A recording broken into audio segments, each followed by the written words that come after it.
So, this is Mandy chapter 32. The last time we read all about Mandy was at the cottage. She was really, really sick. Matron called Mr. Fitzgerald, who owned all the property, to go and get her. And it was a really, really bad storm. And he was going out in the rainstorm to get her, and it was really, really cold. So, he's on the way to the cottage to try to find Mandy. And this is chapter 32.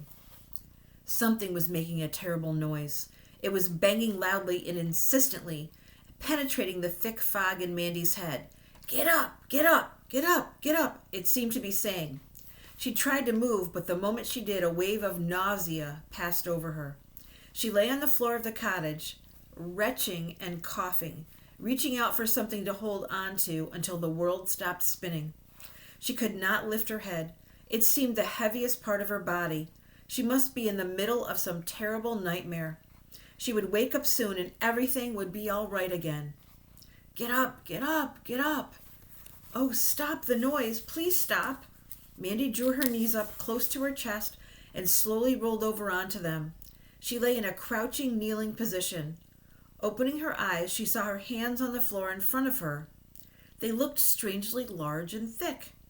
The banging noise was coming from directly above her head. She managed to look up. A strand of the rose tree was whipping in the wind against the frame of the doorway.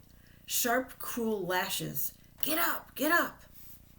So she's hearing the rose tree bang against the doorway because it's so windy and rainy out. And every time she hears it, her brain is telling her to get up, get up, get up. But she just hurts so much all over, she doesn't want to do anything. The sky outside was vividly bright for a moment, and Mandy moaned and shivered as the inevitable thunder followed. Wind and rain and noise and chills and dampness, and such a spinning in her head. Round and round went the room, then up and down like a roller coaster, first one way, then another, and more flashing lights, one like a beacon in the dark. She shielded her eyes from the glare and saw for an instant the dashing rain and the tall trees, the white garden gate like a skeleton in the night, and then something else. Tall and straight, silhouetted, just like a shadow, standing still out there. It seemed to be reaching for the sky. She closed her eyes, and when she opened them again, the vision came sharply into focus. It was a knight on horseback. Mandy thought it was her prince. Had he worried about her in the storm and come to rescue her? He held a lamp high above his head and looked around in the rain as though he were lost and needed to find his way. Mandy cried out. The light swung around in her direction, and she knew that he had seen her. Mrs. Burnell has goosebumps all on her arms right now because this book is so exciting to me. I love this book. The tall shape moved. Mandy could not see a face in the darkness, but as the silhouette came closer, she saw that it wasn't a knight or her prince, but a giant, with long legs and feet so large that they swallowed up her garden in 3 strides. Wild-eyed and terrified, Mandy backed away. Arms reached out for her and she screamed and couldn't stop screaming. Incoherent words came tumbling out too. She struggled weakly, but the arms were strong and lifted her high into the air. "It's all right, little girl. It's all right. No one's going to hurt you." But still, Mandy cried out and fought against the softness that was being wrapped around her shoulders. She moaned, and the world was spinning again. There was movement and motion, and the voice kept on talking softly. Mandy was so weak and exhausted that she couldn't fight for long. Little by little, she quieted and lay still, her consciousness spiraling down, down once again. She whimpered and turned her face away from the driving rain. She felt rough cloth against her cheek. To her surprise, it smelled good and felt warm.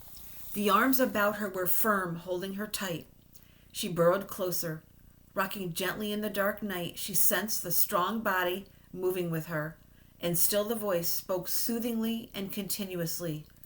"There we are, little girl. Nearly home now. You'll be all right soon. Everything is over now. There and there. Don't cry." And though the pain in her chest and her head was still terrible, and she had never been as ill in her life, Mandy heard the words, and instinct told her that the nightmare was passing. The worst was behind her. And there's a picture of Mr. Fitzgerald carrying Mandy out of the cottage and into the rain and onto the horse. So that's the end of this chapter.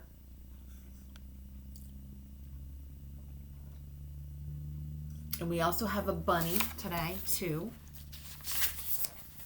And this is the end of autumn. This is the last chapter of autumn, and then we go into winter. So there's the picture for winter.